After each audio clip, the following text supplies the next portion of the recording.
नमस्कार दोस्तों। भारत एक विशाल देश है। इस देश को गतिशील बनाने के लिए समय समय पर महान पुरुषों ने नेतृत्व प्रदान किया। वहीं दूसरी ओर महान नारियों ने भी देश को सबल नेतृत्व प्रदान करने के लिए महत्वपूर्ण भूमिका निभाई। स्वतंत्र भारत में जब देश के बहुमुखी प्रगति के लिए हमें गतिशील नेतृत्व का आवश्यकता थी, उस समय श्रीमती इंदिरा गांधी स्वतंत्र भारत की तीसरी और प्रथम महिला प्रधानमंत्री बनी।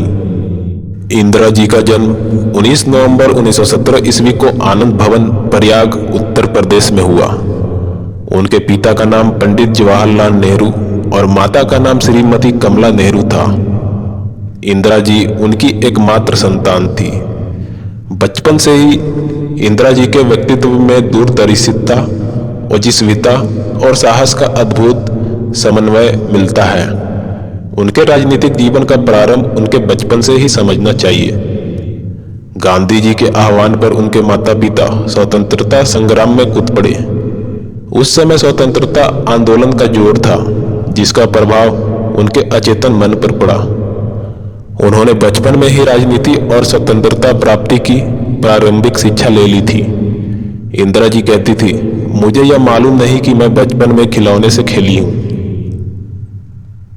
इंदिरा जी की प्रारंभिक शिक्षा शांति निकेतन की विश्व भारती संस्था में हुई, किंतु एक वर्ष बाद ही इनकी माताजी श्रीमती कमला नेहरू बीमार पड़ गई। फलस्वरूप उन्हें चिकित्सा के लिए स्विट्जरलैंड ले जाना पड़ा।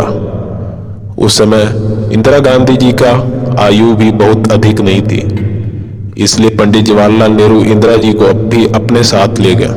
वहां उन्होंने एक प्रसिद्ध विद्यालय में प्रवेश दिला दिया। सन 1937 ईस्वी में उन्होंने ऑक्सफोर्ड के समरविले कॉलेज में प्रवेश लिया, परंतु वहां भी उनकी शिक्षा पूर्ण नहीं हो पाई। उनकी वास्तविक शिक्षा पंडित जवाहरलाल नेहरू के साथ देश विदेश की यात्राओं तथा अपने पिताओं के लिखे पत्रों के आधार पर हुई। देश विदेश के भ्रमण के प्रभाव ने उनमें उन्मुक्त विचारों को जन्म दिया। इंदिरा गांधी का विवाह सन 1942 में फिरोज गांधी के साथ हुआ। बाद में इन्हें संजय गांधी और राजीव गांधी जैसे दो पुत्र रत्नों की प्राप्ति हुई। उनका पारिवारिक वातावरण राजनीति से ओतप्रोत था। फलस्वरूप राजनीति में उन्हें विरासत में ही मिली। वे प्रत्यक्ष या परोक्ष रूप से राजनीति में सक्रिय रहती थी। उन्होंने 10 वर्ष की अल्पायु में ही बच्चों की एक वानर सेना बनाई थी, जो स्वतंत्रता सेनानियों को सहयोग पहुंचाती थी। 21 वर्ष की आयु में उन्होंने कांग्रेस की सदस्यता ग्रहण कर ली। पंडित नेहरू के निधन के बाद वे तत्कालीन प्रधानमंत्री श्री लाल बहादुर शास्त्री के अनुरोध पर मंत्रिमंडल में सूचना तथा प्रसारण मंत्री बनी। श्री लाल बहादुर शास्त्री के आकस्मिक निधन के बाद 19 जनवरी 1966 ईस्वी को उन्हें सर्वसम्मति से देश का प्रधानमंत्री चुना गया। प्रधानमंत्री बनने के बाद अपने अद्वितीय, अभूतपूर्व एवं महान कार्यों के द्वारा देश के शीर्ष नेताओं में अपनी पहचान बना ली। सन 1967 ईस्वी के फरवरी मास में देश में चौथे आम चुनाव हुए। उनकी पार्टी को बहुमत मिला और वे प्रधानमंत्री बनी। उनके आकर्षक व्यक्तित्व के कारण वे जहां भी जीती, वहां लाखों लोग उनके दर्शन के लिए उमड़ पड़ते। सन 1971 ईस्वी के आम चुनाव में उनकी पार्टी को अजय बहुमत प्राप्त हुआ और वे पुनः प्रधानमंत्री चुनी गई। उनका राजनीतिक जीवन उतार चढ़ाव से भरा रहा।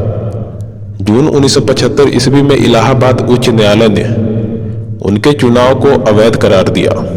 फलस्वरूप 26 जून 1975 ईस्वी को उन्होंने देश में आपातकाल घोषित कर दिया। यही इंदिरा जी की सबसे बड़ी भूल थी। सन 1977 ईस्वी के आम चुनाव में उन्हें और उनकी पार्टी को बुरी तरह पराजय का सामना करना पड़ा और जनता पार्टी शासन में आ गई। लेकिन जनता पार्टी आपसी कला और कुर्सी पाने की होड़ में केवल 2 वर्षों में ही बिखर गई। सन 1980 में लोकसभा में मध्यावधि चुनाव हुए, जिसमें श्रीमती इंदिरा गांधी प्रधानमंत्री बनी और अपने जीवन के अंतिम समय तक इसी पद पर बनी रही। दृढ़ निश्चय, आत्मविश्वास, अनुशासन, प्रियता, निर्णय लेने की क्षमता, कुशल नेतृत्व आदि उनके ऐसे गुण थे जिनके कारण उन्होंने विश्व में अपनी और अपने देश की पहचान बनाई। वे अपने जीवन में कभी घबराई नहीं, अपितु विपत्तियों और संकटों का निर्भीकता से डटकर सामना किया। अपने उच्च मनोबल के कारण कठिन से कठिन लक्ष्यों को उन्होंने सरलता से प्राप्त कर लिया। उन्होंने देश की आंतरिक और बाहरी सुरक्षा के लिए कभी भी समझौता नहीं किया।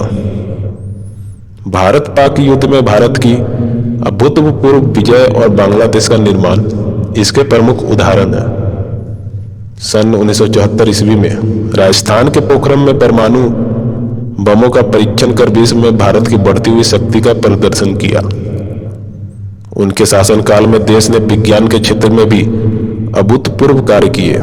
उनके मार्गदर्शन और सहयोग से भारतीय वैज्ञानिक ने अंतरिक्ष के क्षेत्र में भी प्रवेश किया। उन्होंने अपनी बुद्धि, कौशल और साहस से देश को गौरव प्रदान किया। 31 अक्टूबर 1984 ईस्वी को श्रीमती इंदिरा गांधी के 2 अंगरक्षकों ने 31 अक्टूबर 1984 ईस्वी को श्रीमती इंदिरा गांधी के 2 अंगरक्षकों ने ही उनकी गोली मारकर हत्या कर दी। उनका सारा जीवन देश के लिए था, वे देश के लिए ही कुर्बान हो गई। अपनी मृत्यु से ठीक एक दिन पहले उन्होंने देशवासियों को संबोधित करते हुए कहा था, यदि राष्ट्र की सेवा करते हुए मैं मर भी जाऊं तो मुझे गर्व होगा। मुझे विश्वास है कि मेरे खून के प्रत्येक बूंद इस राष्ट्र की वृद्धि और इसे शक्तिशाली तथा प्रगतिशील बनाने में सहायक होगी। यद्यपि आज वे हमारे बीच नहीं है, फिर भी अपने महान कार्यों और आदर्शों के द्वारा प्रत्येक भारतवासी के हृदय में बसी हुई है।